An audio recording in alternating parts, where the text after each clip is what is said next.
우리 성도님들 선교사라는 단어를 들으시면은 어떤 생각 먼저 하십니까? 저 멀리 낯선 땅에서 이국의 그 문화 속에 때로는 위험천만한 그러한 상황을 겪기도 하는, 하지만 오직 복음을 위해서 모든 것을 내려놓고 떠난 특별한 사람들, 그런 이미지가 먼저 떠올려지실 것입니다. 이분들의 이야기 어디서 우리가 많이 들을 수 있습니까? 기독교 방송을 통해서도, 그리고 위인전기 같은 그 선교사님들의 선교 기록을 통해서, 또 우리가 가끔 우리 강단에 우리 선교사님들 모셔서 그 선교 보고를 들을 때에도 그 선교사님들의 영웅적인 발자취를 듣습니다. 선교사 하면은 그런 발자취를 헌신해서 걸어가는 사람, 그들의 구별된 삶, 우리와는 조금 별개인 그러한 삶이라 이렇게 생각하기가 쉽죠. 그래서 자연스럽게 우리가 그렇게 생각합니다. 나는 어떤 사람입니까? 나는 그냥 평범하게 교회 다니는 사람, 우리 신도본교회에서 신앙생활하는 그러한 신자 일 뿐이고, 선교는 특별한 사람들이 하는 것이다. 나처럼 이렇게 바쁘고 또 평범한 삶을 살아가는 사람과는 너무나도 멀고도 먼 이야기다 라고 그렇게 생각하고 계시지는 않으십니까? 마치 선교는 헌신된 누군가가 감당해야 할 그러한 몫이고, 나는 그저 그들을 응원하는 것, 그것이 나의 소명이다. 그들을 후원하는 것, 또 그들을 기도하는 것, 이것이 나에게 맡겨진 일이고 그거면 충분하다라고 스스로 그렇게 선을 긋고 계시지는 않으신지요. 오늘 본문을 살펴보는 가운데 성경은 우리에게 조금 다른 이야기를 하는 것 같습니다. 예수님께서 우리에게 말씀하셨지요. 너희는 세상의 빛이고 또 너희는 세상의 소금이다 라고 그렇게 말씀을 하셨습니다. 오늘 말씀의 제목처럼 빛은 밝혀져야 그 의미가 있는 것이고, 소금은 또 그 맛을 내어야지 의미가 있는 것이죠. 만약에 빛이 그 밝음을 잃어버리게 된다면, 소금이 그 짠 맛을 잃어버리게 된다면 그것은 더 이상 빛도 아니고 소금도 아닌 것이 되지 않겠습니까? 근데 이처럼 복음도 마찬가지다라는 것입니다. 복음은 멈춰 있으면은 그 생명력을 잃어버립니다. 발전소에서 만들어진 전기가 가정으로 흘러가야 이제 그 생활을 밝히는 그러한 역할을 할 수 있는 것처럼, 복음 또한 그 생명력을 유지하기 위해서는 반드시 흘러가야 한다라는 것을 오늘 본문은 우리에게 교훈하고 있습니다. 우리에게는 이 복음의 강물이 어떻게 흘러왔습니까? 성경은 처음부터 끝까지 그 기록이 하나님께서 보내시는 이야기다라고 그렇게 말할 수 있겠습니다. 하나님의 사랑이 그 근거가 되어서 끊임없이 하나님께서 보내시는 이야기가 이 성경이다라고 이야기를 해도 과언이 아닐 것입니다. 오늘 우리가 함께 말씀 나누는 가운데 우리를 보내신 하나님, 그 하나님의 손길을 발견할 수 있는 시간 되기를 소망합니다. 우리는 보냄받은 사람들입니다. 하나님께서 우리를 보내셨습니다. 보냄받은 자라, 이 정체성을 다시 한번 오늘 이 수요 예배 시간을 통해서 발견할 수 있는 그러한 은혜의 시간 되게 하시기를 소망합니다. 교회를 다니시면서요, 신앙생활 하시면서요, 교회가 존재하는 이유가 무엇일까라는 그러한 고민, 그러한 질문 혹시 한번 해보신 적 있으신가요? 교회의 존재 이유라는 이 근본적인 질문에 대해서 우리 성도님들께서는 어떻게 대답하시겠습니까? 주변의 이웃들이 아니면 친구가 물어봤어요. 교회는 도대체 왜 있는 거야? 라고 우리에게 물어봤을 때 우리는 어떻게 그 질문에 어떤 답을 할 수 있습니까? 여러 가지 대답이 있을 수 있을 겁니다. 교회 가면 마음이 편해요. 교회는 마음의 안식처입니다. 물론 맞는 말입니다. 교회 가면은 위로를 받아요. 말씀을 통해서도 위로받고, 또 우리 함께 신앙생활하는 성도들을 통해서도 얼마나 내가 어떤 일이 있고 할 때 위로가 되는지, 위안이 되는지 모릅니다. 교회는 위로받는 곳입니다. 그렇게 대답하시고 정의하시는 분들도 있으실 것입니다. 교회 가면 좋은 사람들 많습니다. 좋은 사람 만나는 공동체, 좋은 사람들 모여있는 공동체가 교회예요. 아주 좋은 대답이죠. 교회는 분명히 상처받은 영혼이 회복되어야 할 장소가 맞습니다. 그리고 믿음의 가족들을 만나서 함께 기도하며 또 서로가 서로를 응원하고 또 기도하는 그렇게 힘을 얻어가는 거룩한 공동체가 맞습니다. 하지만 하나님께서 이 교회를 세우신 목적은 거기에서 그치지 않는다는 것이죠. 하나님께서 교회를 세우신 목적, 하나님께서는 이 교회를 통해서 이 땅에 복음을 전파하시려는 그러한 목적을 가지시고 교회를 세우셨습니다. 하나님의 나라를 땅 끝까지 확장하시겠다는 그러한 목적을, 그러한 사명을 우리 교회에 맡겨주신 것이죠. 예수님께서 부활하신 이후에 제자들에게 주셨던 마지막 그 명령을, 그 사명을 우리가 기억할 것입니다. 마태복음 28장 19절 말씀에 보면은 그러므로 너희는 가서 모든 민족을 제자로 삼아 아버지와 아들과 성령의 이름으로 세례를 베풀라. 우리에게 그렇게 대계명을 맡겨주셨죠. 대사명을 맡겨주셨습니다. 이것이 바로 교회의 존재 이유이고 교회에 맡겨주신 그러한 사명인 것인데, 교회가 단순히 모여서 예배하고 교제하는 곳, 물론 그것으로도 아주 의미 있고 귀한 일이지만 거기에서 그쳐지는 것이 아니라, 거기에서 멈춰지는 것이 아니라 흩어지는 곳이 되어야 한다. 흩어져서 복음을 전하는 곳이 바로 교회가 되어야 한다라는 것을 오늘 성경은 우리에게 교훈하고 있는 것입니다. 교회를 바치는 두 가지 기둥이라고도 말할 수 있을 것 같습니다. 첫 번째 기둥은 모이는 것, 두 번째 기둥은 흩어지는 것. 흩어지는 기둥이 어떻게 존재할 수 있습니까? 좀 역설적으로 들리기도 하는데요. 이것이 바로 건강한 교회가 반드시 붙잡아야 하는 두 가지 균형인 것입니다. 모이기에 힘써야 하고 또한 흩어지기에 힘써야 하는 것, 그것이 하나님의 사명을 위임받은 그런 교회가 붙잡아야 할 그런 균형이라는 것이죠. 우리 시작하면서 말씀드린 것처럼 성경은 처음부터 끝까지 하나님께서 하나님의 사람들을 보내신 이야기다, 그렇게 말할 수 있습니다. 구속사의 거대한 흐름 속에서 하나님의 부르심을 받은 사람들이 언제나 있었고, 그 부르심을 받은 자들은 그 부르심에 순종하며 보내신 곳을 향해 나아갔습니다. 아브라함부터 한번 생각을 해볼까요? 아브라함, 갈대아 우르를 떠나게 하셨지요. 하나님께서 너는 너의 고향과 친척과 아버지의 집을 떠나서 내가 너에게 보여줄 그 땅으로 가라 라는 하나님의 그 말씀을 듣고 아브라함은 알지 못하는 그 땅을 향해 나아갔습니다. 그 보내심 받은 그 땅을 향해 순종하며 알지 못하는 그곳을 향해 나아갔던 것이죠. 보내신 하나님이십니다. 요셉은 어땠습니까? 형제들이 요셉을 시기했고 음모를 꾸며서 애굽의 노예로 팔려갔을 때 훗날에 요셉이 형들에게 어떻게 고백했습니까? 나를 이리로 보낸 것은 당신들이 아니다. 형들이 못된 음모를 꾸며서 나를 이곳에 팔아 넘긴 것이 아니라 사실 이것은 하나님께서 우리 가정을 구원하시기 위해서, 당신들을 구원하시기 위해서 나를 보내신 것이다 라는 그런 멋진 믿음의 고백을 요셉이 하지 않았습니까? 사실은 하나님께서 더 큰 구원을 계획하시고 그 계획을 위해서 나를 먼저 보내신 것이다 라고 그렇게 요셉은 고백하고 있죠. 불타는 떨기나무 앞에서 하나님을 만난 모세 또한 보내심을 받은 사람이었습니다. 바로에게서부터 이스라엘 백성들을 내보내라 그 명령을 하기 위해 하나님께서 보내신 하나님의 사자가 바로 모세였죠. 하나님의 백성을 이끌라고, 하나님의 백성을 그렇게 인도해내라고 보냄받은 자가 바로 모세였습니다. 구약의 많은 선지자들이 하나님의 부르심을 또한 하나님의 보내심을 받은 사람들이었습니다. 엘리야도, 예레미야도, 이사야도, 많은 선지자들이 하나님의 말씀을 듣고 하나님의 백성에게로 보내심을 받은 자들이었다라는 겁니다.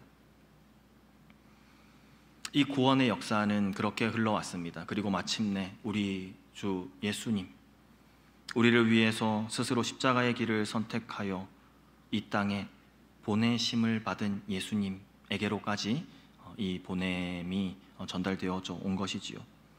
그리고 부활하신 예수님께서는 제자들에게 분명히 말씀하십니다.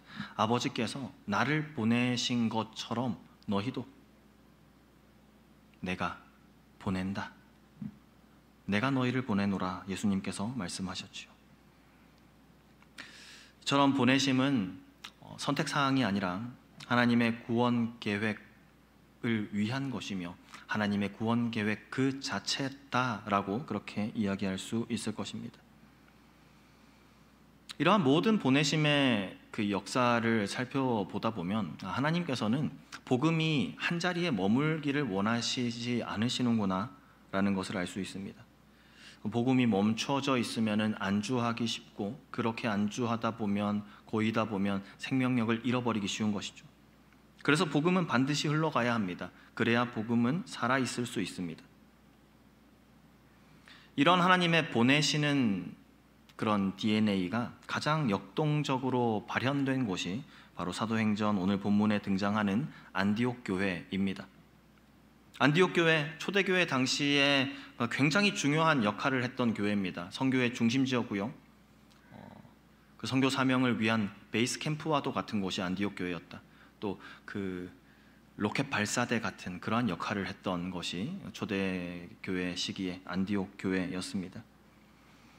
안디옥 교회는 핍박받아 흩어진 유대인 성도들 그리고 이방인 성도들이 함께 모여서 예배하던 그런 독특한 공동체였습니다. 근데 안디옥 교회 성도들은 그들이 모여서 예배하는 가운데 그 은혜가 있었습니다. 하나님의 임재를 경험했습니다. 하지만 그들이 은혜를 받거나 그 교회의 교세를 확장시키는 데에만 만족한 것이 아니라 그들이 금식하며 그들이 기도하며 성령의 음성에 귀를 기울이면서 그들이 어떤 일에 집중했는가, 그들이 어떤 사명을 감당했는가를 살펴보다 보면 이들이 무엇의 중요성을 알고 있었는지 우리가 발견할 수 있는 것이죠. 사도행전 13장 1절부터 3절까지 말씀입니다. 읽어드리겠습니다. 안디옥 교회 선지자들과 교사들이 있으니 곧 바나바와 니게르라 하는 시므온과 그레네 사람 루기오와 분봉왕 헤롯의 젖동생 마나엔과 및 사울이라. 주를 섬겨 금식할 때에 성령이 이르시되 내가 불러 시키는 일을 위하여 바나바와 사울을 따로 세우라 하시니 이에 금식하며 기도하고 두 사람에게 안수하여 보내니라. 아멘. 이 구절들을 살펴보는 가운데 우리는 교회의 진정한 모습을 봅니다. 교회는 하나님을 예배하는 곳일 뿐만 아니라 하나님의 부르심을 분별하고 순종해서 사람들을 세워가는 곳, 세상 속으로 그 하나님의 사람들을 보내는 곳이다. 이것이 바로 교회가 감당해야 할 사명이며 교회가 지켜가야 할 그 DNA이다 라고 그렇게 이야기를 하는 것이죠. 안디옥 교회에서 사람들을 구별했습니다. 세웠고 그들을 보냈습니다. 근데 안디옥 교회에서 보낸 사람들을 주목해 볼 필요가 있습니다. 안디옥 교회는 어떤 사람들을 보냈냐라는 것이죠. 바나바, 사울, 어떤 사람들이었습니까? 우리 많이 들어본 그죠? 유명한 사람들입니다. 안디옥 교회에서도 그런 사람들 아니었겠습니까? 이들이 없었으면 어떻게 되었을까요, 교회가? 바나바는 안디옥 교회를 세우는데 결정적인 역할을 했던 리더였습니다. 사울, 바울 어떤 사람이었습니까? 이제 막 복음의 용사로 그렇게 구별되어 세워져가는 교회의 가장 핵심적인 인재인 바나바와 사울 이 두 명이었던 것이죠. 우리 같았으면 어땠을까요? 선교사 파송한다 생각을 해봅시다. 가장 아끼는 리더들인데 이 사람들이 없으면 우리 교회는 어떻게 되지? 이런 걱정이 먼저 들지 않으시겠습니까? 이들이 떠나면 우리 교회가 과연 어떻게 될까? 우리 모임이 약해지는 것은 아닐까? 이러한 인간적인 계산이 먼저 들었을 것인데, 하지만 안디옥 교회는 머뭇거리지 않았습니다. 왜냐하면 이들은 알고 있었던 것이죠. 복음이라는 것이 멈춰지면 생명력을 잃어버리는 것이구나. 반드시 흘러가야지만 살아나는 것이 복음이구나. 이 진리를 붙잡고 있던 안디옥 교회였다는 것입니다. 그렇기 때문에 교회의 가장 든든한 사람들이었던 그 바나바를, 그 사후 바울을 아낌없이 그 세상 속으로 보낼 수 있었던 것이죠. 가장 강력한 그러한 생명력으로 복음이 세상 가운데 흘러갈 수 있도록 이들은 그 일을 감당했던 것입니다. 하나님은 왜 이처럼 교회를 통해서 사람들을 흩어보내기를 원하실까요? 하나님의 구원 역사의 흐름 속에서 우리가 그 답을 생각해 볼 수 있습니다. 바벨탑이 세워질 때에 하나님께서 그들을 흩으셨던 그 사건이 구약에 기록되어 있지 않습니까?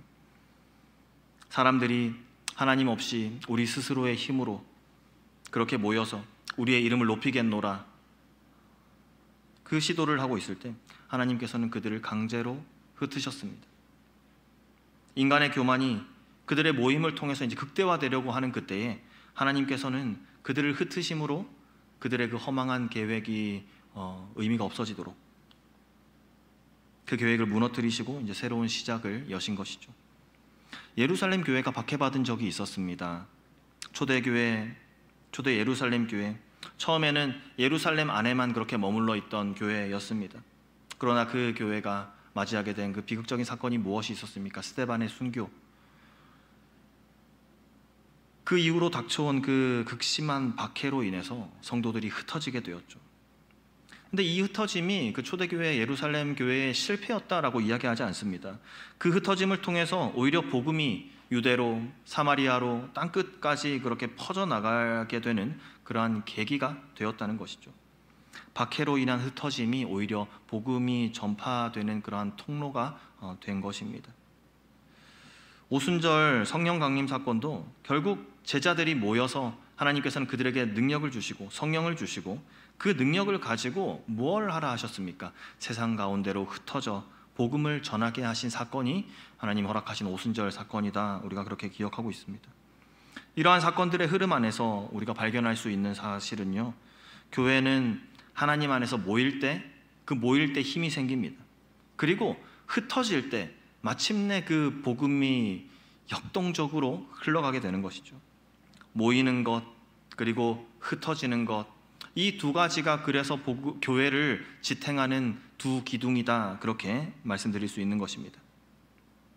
우리가 이 사실을 놓치고 한 가지에만 집중하게 된다면, 또 모이는 것에만 집중하게 된다면 교회는 계속 교회 내부로 그 에너지가 집중되게 될 겁니다. 그 관심이 내부를 향하게 될 때 점점 우리의 기대와는 다르게, 우리의 예상과는 다르게 점점 무기력해지는, 그러한 힘을 잃어버리는 그러한 위험이 있을 수 있는 것이죠. 왜냐하면 하나님께서 교회를 부르실 때에 모이기에만 힘쓰라고 그렇게 부르신 것이 아니기 때문에 그렇습니다. 교회가 살아나기 위해서 복음의 그 생명력이 아주 역동적으로 살아나서 움직이기 위해서는 교회는 보내야 살아납니다. 머물러 있는 교회는 그 생명력을 유지하는 게 상당히 어렵기 때문에 그렇습니다. 자칫하면 그것을 잃어버릴 위험조차도 도사리고 있는 것이죠. 이런 이야기를 들으시면서 이렇게 생각하실 수 있을 것 같습니다. 그래, 바울은 그렇게 참 잘했죠. 안디옥 교회도 잘했습니다. 바울을 보내고 바나바를 보내고, 바울과 바나바는 정말 열심히 그 선교 여행을 감당해내지 않았습니까? 근데 나는 생각해보면 나는 바울처럼 바나바처럼 그렇게 여기저기 다닐 수 있는 그러한 사람이 아닌데, 신체적인 조건도 그렇고 또 내 삶의 여건들도 쉽지 않습니다. 가정도 있고 직장도 있습니다. 이제는 나이도 점점 들어갑니다. 몸도 약한데 이런 생각이 우리에게 드는 것이죠. 맞습니다. 우리가 바울처럼 바나바처럼 모두가 해외로, 오지로, 그 사역지로, 선교지로 그렇게 떠날 수는 없을 것입니다. 그렇다고 해서 우리가 선교라는 단어, 그리고 선교사라는 그 단어와 우리의 삶은 별개인가? 오늘 본문은 그것이 아니다라는 것을 우리에게 계속해서 강조해 주고 있는 것입니다. 가장 중요한 사실이 무엇이냐면은 하나님께서는 우리를 이미 작은 선교사로 우리의 삶 속으로 파송하셨다는 것이죠. 내가 파송 예배를 드린 기억은 없지만 이미 나는 하나님께서 선교사로 파송하신 그 존재다라는 것을 오늘 말씀을 통해 우리에게 깨닫게 해주시는 것입니다. 하나님은 나를 작은 선교사로 이 땅의 다양한 현장 가운데로, 우리의 삶이라는 그 선교지로 하나님께서는 이미 우리를 보내셨습니다. 우리가 살아가고 있는 삶이 바로 우리가 파송받은 그 선교지를 할 수 있는 것이죠. 예를 한번 들어볼까요? 어떤 한 청년이 있습니다. 혼자 예수 믿는 사람입니다. 그 회사에서 동료들은 밤늦게까지 술자리를 이어가면서 남을 험담하고 이렇게 뒷담화하는 그런 분위기 속에 마음의 무게를 터놓을 것이 회사에서는 없는 것이죠. 그런데 그 청년이 그 회사 안에서 작은 점심 식사 모임을 통해서 그 동료들의 이야기를 진심을 다해서 들어주고, 또 정직하게 그 일을 하는 모습 속에서 성실한 모습, 정직한 모습을 계속해서 지켜나가는 것이죠. 왜냐하면은 자신이 바로 이곳에서 감당해야 할 역할이 빛이라는 것을, 소금이라는 것을 알고 있기 때문에 그렇습니다.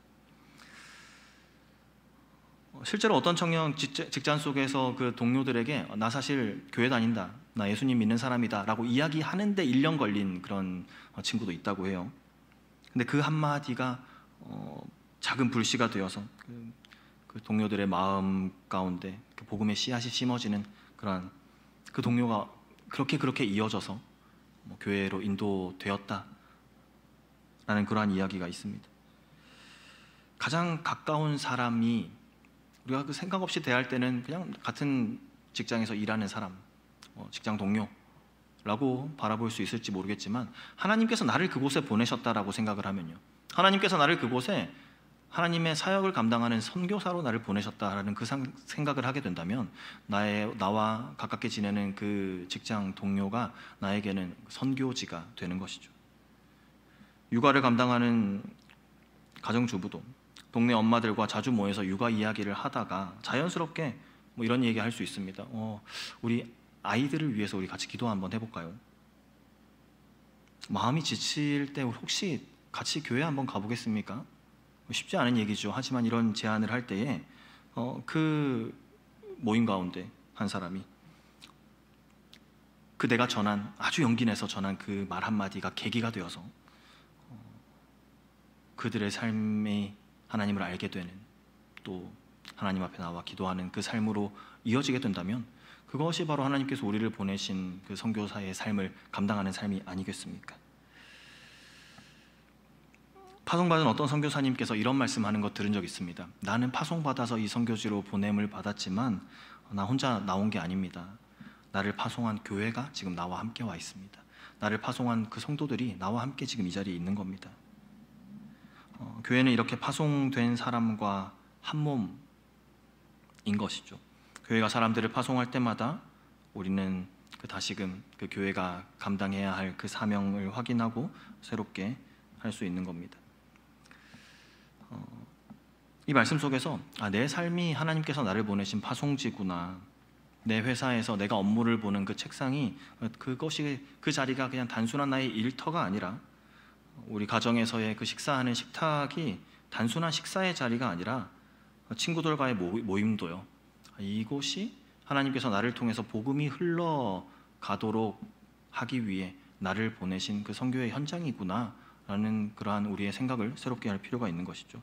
우리가 이 사실을 기억한다면 이렇게 고백할 수 있을 것입니다. 주님, 나를 통해서 하나님의 복음이 멈추지 않게 해주시고, 나를 통해서 이 복음이 흘러갈 수 있게 주님 내 삶을 사용해 주십시오. 나를 통해서 누군가가 또 하나님의 그 복음을 듣게 되고, 또 그들 또한 하나님의 부르심을 받게 되고, 또 하나님의 보내심까지 또한 감당할 수 있는 누군가가 돌아오게끔 되는 그러한 귀한 일에 하나님 나를 사용해 주십시오.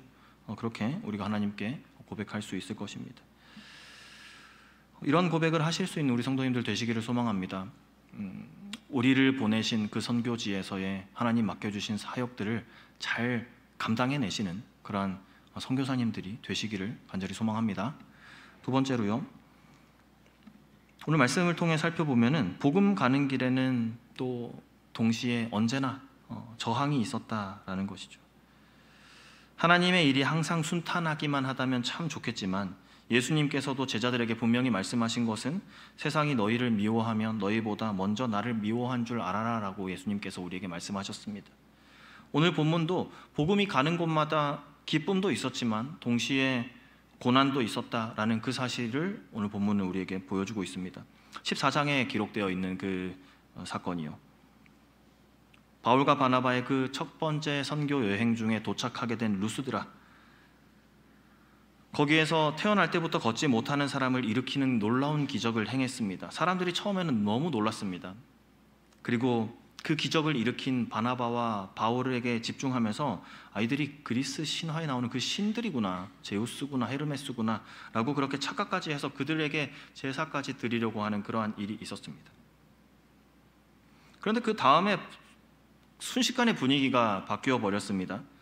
반대파인 유대 사람들이 그들을 선동해서 순식간에 이 상황이 뒤집혀 버렸습니다. 언제는 막 신으로 추앙하면서 제사까지 드리려고 했던 사람들이 이제는 그들을 향해 돌을 던지고 있습니다. 바울 거의 돌에 맞아 죽을 뻔한 상태로 성 밖으로 버려지게 되었는데, 이 일 후에 바울이 선택한 행동 정말 놀랍지 않습니까? 그 끔찍한 핍박이 있었던 그 장소로 다시 그 복음을 들고 들어가는 그런 모습을 보는 것이죠. 복음을 감당한다는 것, 하나님께서 그 보내신 선교지에서 그 선교의 삶을 감당한다는 것이 늘 환영받는 일, 기쁘고 참 복된 일이기만 하다면 너무나 좋겠지만 그렇지 않다는 것을 오늘 본문은 우리에게 보여줍니다. 심지어 사도 바울조차도 그랬습니다. 이러한 고난이 바울과 바나바에게만 해당되는 것이 아닐 수 있다는 것이죠. 성경 속에서도 얼마나 많은 인물들이 하나님의 일을 감당하다가 고난받는 일들이 있었습니까? 예레미야는 하나님의 말씀을 전하다가 백성들에게 오해를 받아서 그렇게 감옥에 갇히기도 했었죠. 다니엘은 왕에게 충성된 그러한 총리였지만 하나님께 기도했다는 이유로 사자굴에 던져지는 그러한 일을 겪어야 했습니다. 스데반, 초대교회 최초의 순교자가 되어서 복음 때문에 돌에 맞아 죽어야 했던 스데반입니다. 사도 요한 반모섬에 유배되어 있을 때에 하나님의 말씀을 그렇게 기록해 갔습니다. 무엇보다 우리 예수님 어떠셨습니까? 아무 죄 없으신 예수님께서 온갖 조롱과 온갖 고난을 받으시면서까지 십자가에서 죽으신 그 사랑을 우리는 기억합니다. 이처럼 복음이 가는 길에 그렇지 않으면 좋겠지만 고난이라는 것이 필수적이라고 할 만큼 그렇게 함께 했었다라는 것이죠. 희생 없이 구원이 있을 수 없다라는 그러한 말과도 연결될 수 있겠습니다. 이 복음이 고난을 통해서 더욱 빛나고 복음의 진정성이 그 고난을 통해서 더욱 증명되는 것이죠. 오늘 본문 살펴보는 가운데 하나님께서는 우리에게 왜 이 고난을 허락하실까? 왜 이 고난을 견디게 하실까에 대한 두 가지 정도의 답을 발견할 수가 있었습니다. 왜 하나님께서는 사랑하는 하나님의 자녀들이 당신의 일을 감당해 갈 때에 왜 사람들에게 이러한 고난을 겪게 하실까요? 먼저는 그 고난이 복음의 진정성을 증명하는 역할을 한다라는 것입니다. 마치 이것이 품질 보증 마크처럼 그런 역할을 하는 것이죠.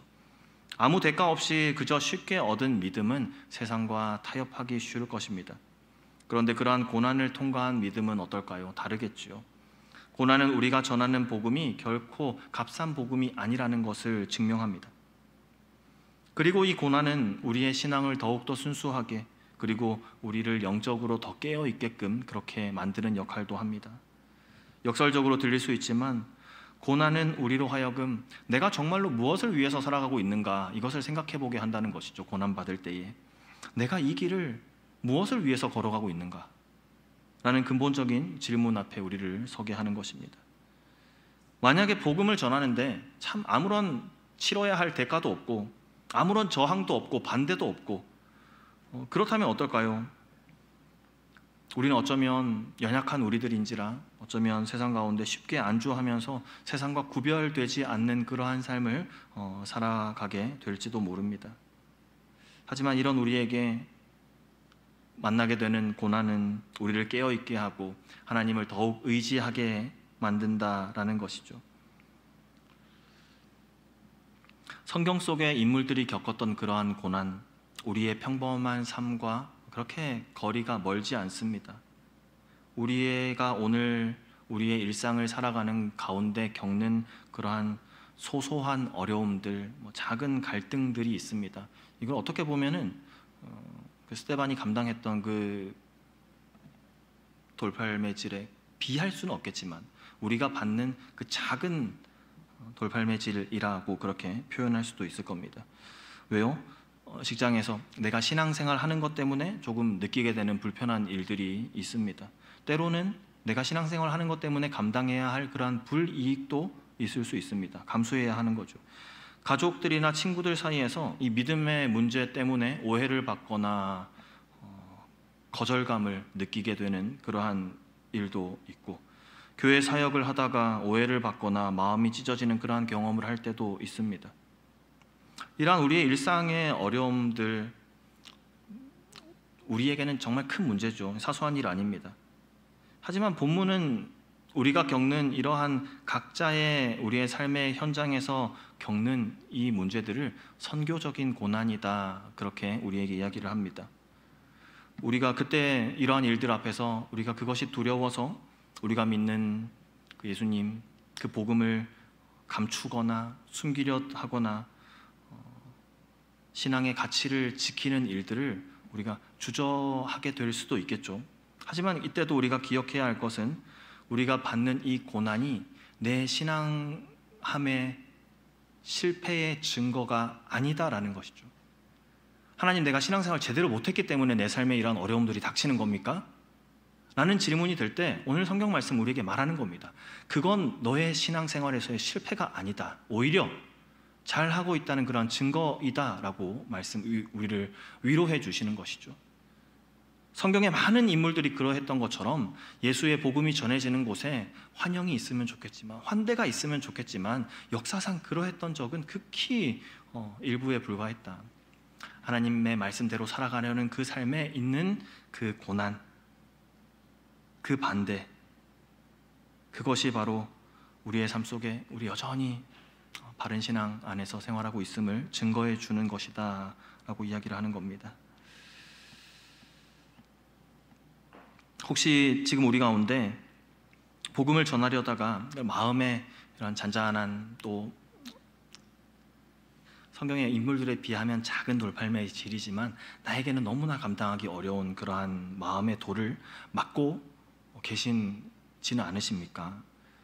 그러한 조롱, 오해 때문에 내가 너무 상처받고 주눅들어 계시지는 않으신가요? 오늘 성경 우리에게 말합니다. 그럴 때 너무 위축될 필요가 없다라고요. 하나님께서는 그 고난의 자리를 통해서 우리를 더욱 깊이 다듬어가고 계시며 그 고난이 결코 헛되게 끝나지 않게끔 하나님께서는 반드시 우리의 삶의 그 시간들을 들어 사용하실 것이기 때문에 그렇습니다. 하나님께서는 그렇기 때문에 고난 속에서도 우리를 견디게 하십니다. 그리고 그 은혜를 붙잡고 우리가 다른 것이 아니라 다시 한번 그 복음을 선택하게끔 하나님 우리를 붙잡아 주시는 것이죠. 말씀을 맺습니다. 내가 선 그 자리가, 하나님께서 나를 보내신 내 삶의 그 일상의 자리들이 나에게 선교지입니다. 하나님께서 나를 그곳에 선교사로 보내셨습니다.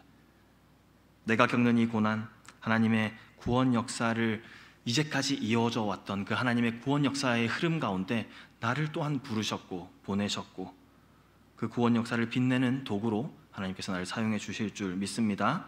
우리가 이 믿음 가지고 주님이 주시는 힘으로 다시 한번 일어나서 주님의 복음의 증인된 삶을 그렇게 잘 감당할 수 있는 저와 우리 모든 성도님들 다 되게 하시기를 간절히 소망합니다. 아멘. 우리 함께 들으신 말씀 기억하시면서요, 우리 함께 찬송가 나의 갈 길 다 가도록 찬양하시겠습니다.